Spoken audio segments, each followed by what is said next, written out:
So good morning, everyone. Last class, we discussed few aspects of control systems.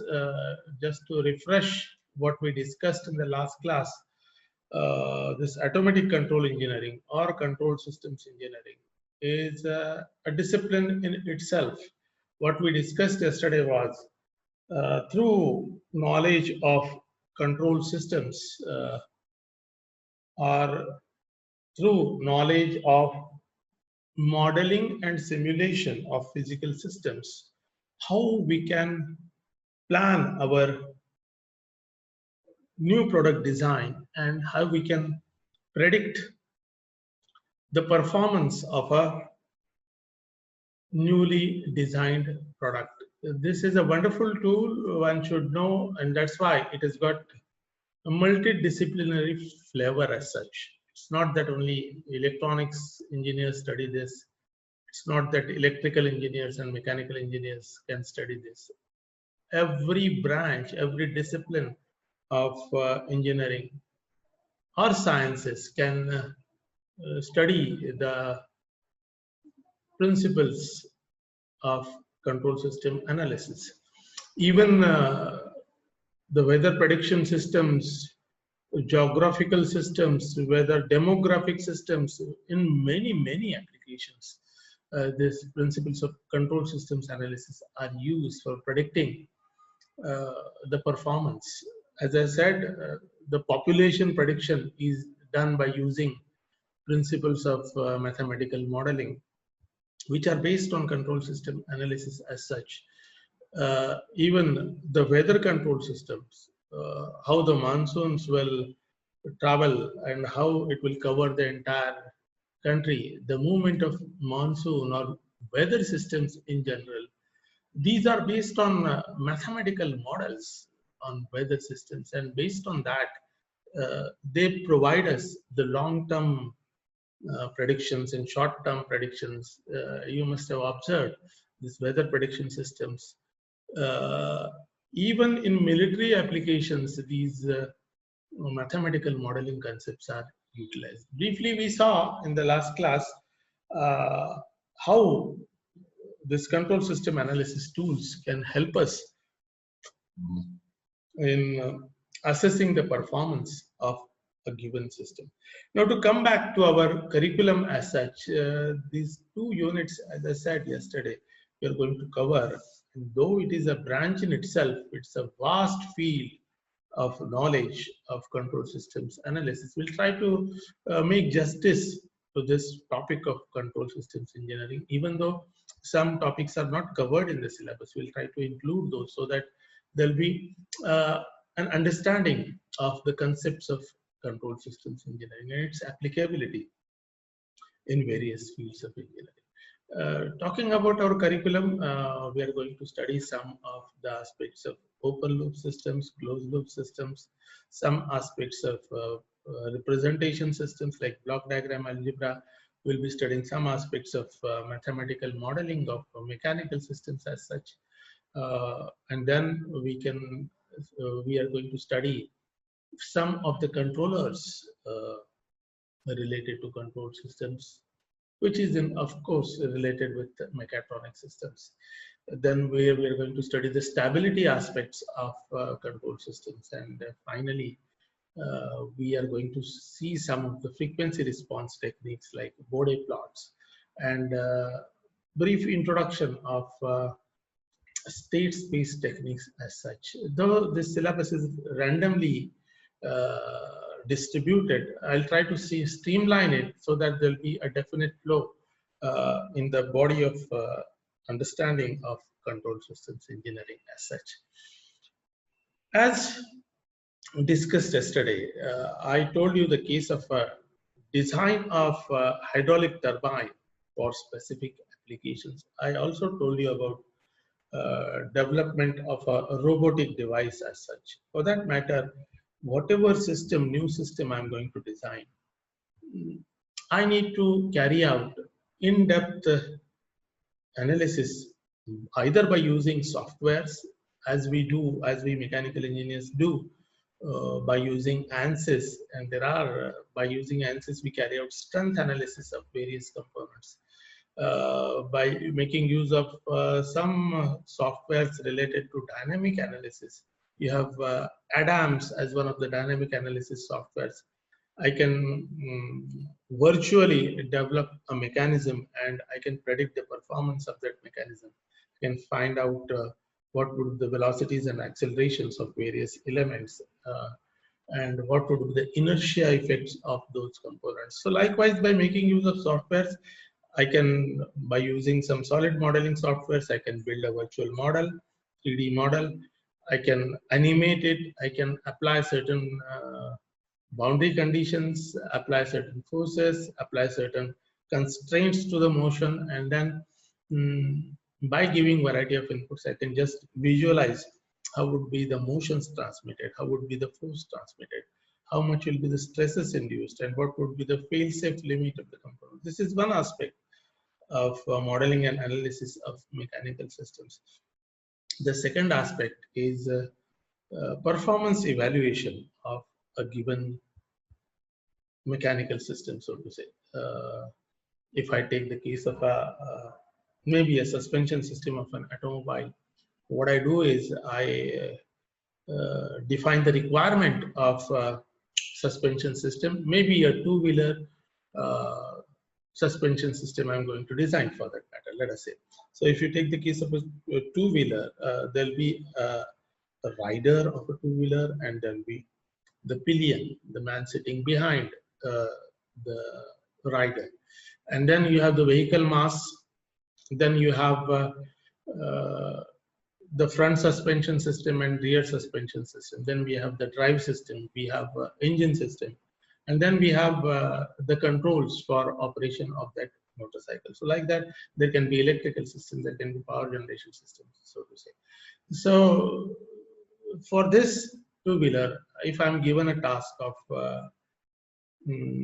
developing a suspension system, so what will happen? Just try to visualize a two-wheeler, any motorcycle for that matter.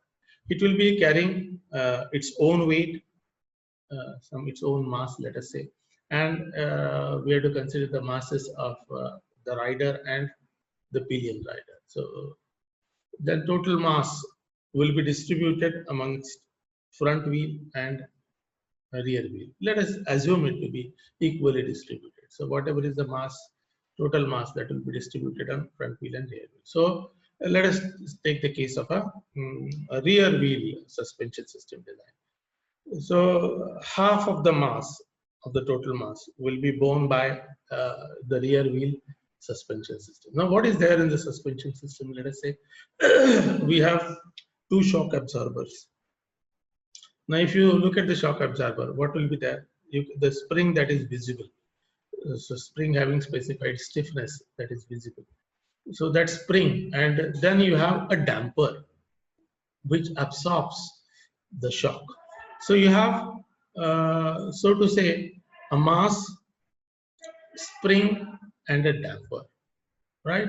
So we have specifically some mass, we have specifically one spring, and we have specifically one damper, right, which does the work of shock absorption. So these are the basic elements of my suspension system in a given example. It will be having certain mass, it will be having some spring of certain stiffness, and then it will have a damper having certain damping coefficient. Apart from this, if you just try to be more practical, the drive that is given through the rear axle, through the wheels, through the spokes, to the rim, then I have a tube and tire. And the tire and the tube has got certain elastic properties. So this tire and tube, they have elastic properties. So those are also my stiffness-like elements, my spring-like elements, because they behave like a spring, isn't it? So I have a tire and tube acting as additional stiffness elements. So basically what we had, mass, then one stiffness, that is spring, having certain stiffness, then I had one damper, having some damping coefficient. Some fluid is there inside that damper, and provides me the cushioning effect. Right. So apart from these elements, I have stiffness like elements like tire and tube. Then I have the inflated tube, that is air is there inside the tubes. What work they do? They provide me the cushioning effect, isn't it? That air provides me the cushioning effect. When it is subjected to impulsive forces, it will just get compressed and it provides me the cushioning effect. So that air will act as a damping element, a damper like element, right? So, and apart from this, you're sitting on a seat. Now, seat has got certain springs, it has got certain sponge, that cushion is there. So, to make our ride comfortable. So, inside the seat also, I have got stiffness elements in the form of springs. Then I have the cushion, which provides me damping like elements. So, all these stiffness like elements, I will combine and represent it in the form of a spring. Spring does not necessarily mean only spring. The components or elements which are behaving like spring. So spring and spring-like elements will be represented by one spring. Then mass and mass-like elements. What are the mass-like elements? Mass is the mass of the structure of the two-wheeler, isn't it? Whatever frame I have got, whatever mass of each component. Then I have mass-like element, the rider and the pillion rider. So they are mass-like elements. Plus, I'll be putting some load. काहीतरी मी मागे एक bag ठेवली आहे. It has certain mass, isn't it? So that is also mass-like element. So clubbing all these mass-like elements together, I show it in the form of a box, and I write mass M. Right? I'm talking to you about how we represent a free body diagram of this suspension system. We are into now control system. We are trying to represent that physical system in the form of a block diagram and in the form of a model. Okay, a representational model. So I have mass block, then I have got spring. I can draw one spring. What would it would include? The spring proper used in my suspension system, plus the spring-like elements having certain stiffness. So equivalent stiffness K, I'll be considering, I'll be showing one spring. And then I have a damper. Damper is damper proper, which is used in a shock absorber. That is the damper having certain damping coefficient. Plus, what are the damper-like elements we discussed? The air, inflated air in the tube, that also does the work of damper-like work. Then I have got the cushion, sponge you provide. There will be air inside that sponge also. So that provides me the cushioning effect. So those are the damper-like elements. Then we have the tire tube, which are spring-like elements. So what I do, that physical structure of a suspension system, instead of drawing it fully, what I do, I prepare a simple line diagram in the form of, I show one mass M, equivalent mass, and then I show one spring having some stiffness K, and one damper I show in the form of, let us say, having some damping coefficient C or B. We can name it anyway. So, and then these are connected to the ground because this is resting on the ground. It is moving on the ground, isn't it? So this will be my representation of that suspension system. So what is the use? I can understand the functioning of this suspension system. Now one would ask, what will be the use of building such a model? As we discussed in the last class, what I do, I told you about showing mass, showing stiffness K, showing damping coefficient B or C. I have represented that model. Then I show the forces, how external force is acting. What we'll take the actual case. Now this tire is moving on a bumpy road, let us say. So because of that bumpy road or a ditch or a speed breaker, whatever is the disturbance, what will happen? This tire and the vehicle will be subjected to some external disturbing force. So I can show that force F acting on this spring mass dashboard system. I can show F, right? And then Because of this F, what will happen to the vehicle? We all will be sprung up, isn't it? Including the rider and the pillion rider, the entire vehicle will be pushed up.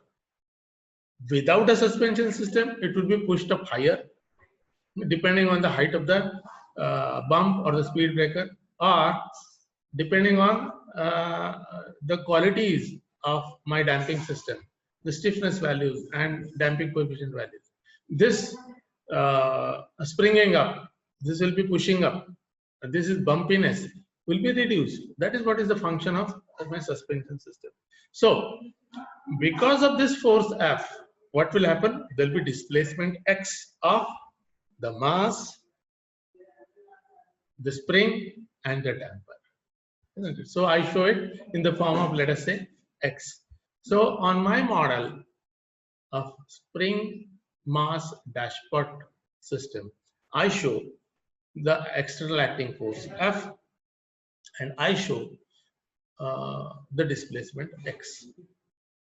Isn't it? So what I've done to my block model or functional block diagram, I have added the parameters, the force parameter and displacement parameter. And let us say we are going to study this in details just to tell you what is the utility of this analysis. So let us say it gives me one equation. Now, what will be the governing equation of this spring mass dashpot system? It would be based on maybe Newton's second law. What Newton's second law says? Summation of all external forces. Summation of all the external forces will be equal to mass into acceleration. That is, F is equal to ma. Isn't it? Summation of all the external forces will be equal to mass into acceleration. F is equal to ma, the equation that we know based on Newton's second law. What are the external forces now? The external force I am applying is F. And because of this external force F, what will happen? The mass will be displaced, the mass will be accelerated even, and then the spring will be displaced by amount x, the damper will be displaced by amount x, or it will be moved by velocity tx or v, whatever it is. So because of this external force F, I am getting displacement x, velocity v or velocity dx by dt, and acceleration d2x by dt square, right? So the external force is F. Because of this force, the spring will be displaced. Now, once the spring is displaced, what will happen? The spring force would react. The spring would react. Let us say, we'll study this in detail just to give you an example. It is the spring force is equal to K into X. And the damping force is equal to, let us say, the damping coefficient is C into velocity. Now the force, damping force is proportional to velocity. Spring force is proportional to displacement. So what I ultimately get is all the summation of all external forces, applied force F, let us say, and then I've got the spring force Kx, and damping force is equal to C into V, or let us convert C into V as C into dx by dt. Now dx by dt can be converted into operator form by using, what is operator d? Operator d is nothing but d by dt. So velocity will be represented by v is equal to c into dx by dt, or capital D into x. What this capital D into x means? Dx by dt. Okay. So the velocity will be represented by dx, capital D, small x. Dx corresponds to dx by dt, and this dx by dt is nothing but velocity. So damping force is proportional to velocity, and ultimately, let us say I get one mathematical equation of operation of this simple suspension system. As how we are going to do it, we'll do it in the coming classes when we study the mathematical model. Let us say I get one equation as external force F is equal to the mass will be displaced m into a, as I said, isn't it? I have force is equal to m into a. Summation of all F is equal to m into a. Now this a is nothing but d2x by dt square. Now converting into operator form, what it will be? d2x by dt square will be equal to capital D square into x, isn't it? Capital D corresponds to d by dt. D square corresponds to d2 by dt square, isn't it? So I have dx d2x by dt square, isn't it? So that is velocity. So I have summation of all f equal to mass into d2x or d square x. So md square x. And let us say ultimately I get one equation as external force F is equal to md squared plus cd plus k entire bracket multiplied by x. Now what is this? F is equal to md square x, which corresponds to, what is this md square x corresponding to? M into a, md square x plus cdx. What is the cdx? This is the damping force. C into dx, c into dx by dt, cdx plus kx. What is this kx? Kx is my spring force, isn't it? So it is summation of all the forces. So external force F is equal to, or summation of all external acting forces is equal to internally reacting forces. Can be one form of equation representation. So what I have got? F is equal to md square plus cd plus k entire bracket multiplied by x. Okay, we'll separate out. Now, just try to take a piece of paper and write down F is equal to capital M d squared plus C capital D plus K bracket multiplied by X. Okay, so what is the input now? Input is external force F, and what is the output? I am getting X. So let us convert this equation into output by input form. What was the equation? F is equal to md square plus cd plus k bracket multiplied by x. X is my output and F is my input. So X by F is output by input.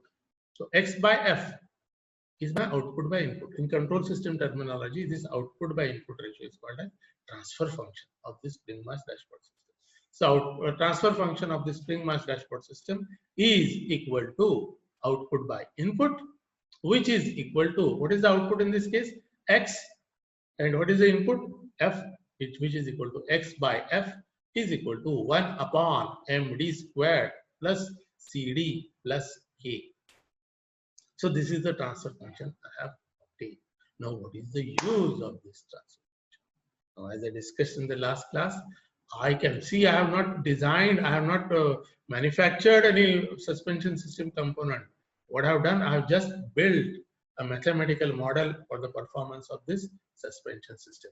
What I have got, the transfer function of this suspension system model is X by F. X is displacement X by F is equal to 1 upon md squared plus cd plus k. Now what is this? M corresponds to mass, C corresponds to damping factor, and K corresponds to stiffness. Now, by using this transfer function, I can predict how my suspension system is going to behave. I input, now this is actually the differential equation of operation. I have converted into transfer function form. What I do, I input some value of force F, some Newton. Now, corresponding to force F, how much would be the displacement X? By subjecting to a force of maybe 100 Newton on this vehicle, how much will be the displacement? Isn't it? We must have experienced many times in buses where the dampers are removed. You are just thrown up. The displacement transmitted is very high. Now, I can just find out mathematically how much would be the displacement transmitted, how much would be the force transmitted by using this simple transfer function. Okay, so whatever X I am predicting corresponding to F, I know this is going to be this X. Let us say corresponding to 100 Newton of force to this suspension system, I am getting displacement of 100 mm. Okay, now I want to reduce this displacement to make my ride comfortable. we should not be thrown up, isn't it? Would like we lose the control of the vehicle, isn't it? So the displacement transmitted should be minimum. The force transmitted आपल्याला टोचायला पण नाही पाहिजे ना. दणका वाजला की you cannot sustain that impulse force because of the bump. खड्ड्यातनं गाडी गेली, कधी स्पीड ब्रेकरवरनं उडाली, आपण म्हणतो की नाही. त्यामुळे there is some force transmitted, there is some displacement transmitted. We want to reduce this force transmitted and displacement transmitted. How we can do that? This is where my transfer function will be coming to my help. We are working on paper, remember. As I told you, what is the example I took?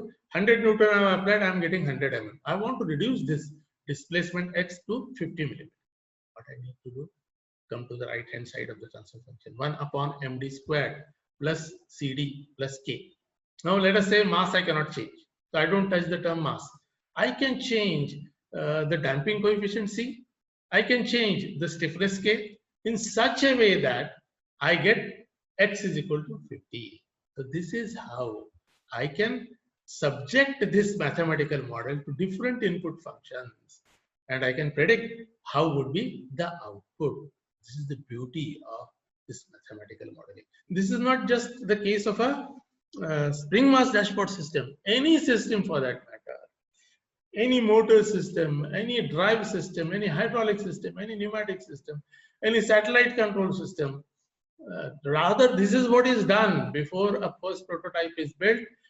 A mathematical model is prepared, and that mathematical model is subjected to a variety of conditions. Just to share with you, the predicted path of my satellite or my rocket launcher, maybe on a moon, on Mars, all these predictions are done beforehand by ISRO and similar agencies. NASA, what they do, they prepare a mathematical model defining the dynamics of my rocket propulsion system, and they can exactly predict in how many days, in how many hours, what would be the location, how precisely we can do, because that mathematical model is so practically perfect that the predictions are matching.